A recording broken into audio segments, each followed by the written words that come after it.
আমি প্রেসিডেন্ট ইয়াহিয়া খান সাহেবের সঙ্গে দেখা করেছি, আপনারা জানেন, আলাপ আলোচনা করেছি। আমি পাক শুধু বাংলার নয়, পাকিস্তানের মেজরিটি পার্টির নেতা হিসাবে তাকে অনুরোধ করলাম 15 ফেব্রুয়ারি তারিখে আপনি জাতীয় পরিষদে অধিবেশন দেন। আমরা পাকিস্তানের সংখ্যাগুরু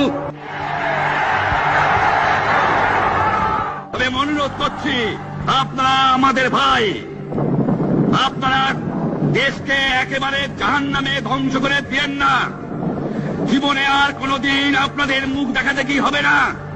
যদিও আমরা শান্তিপূর্ণভাবে আমাদের ফয়সলা করতে পারি, তাহলে অন্তপক্ষে ভাই ভাই হিসেবে বাস করার সম্ভাবনা আছে।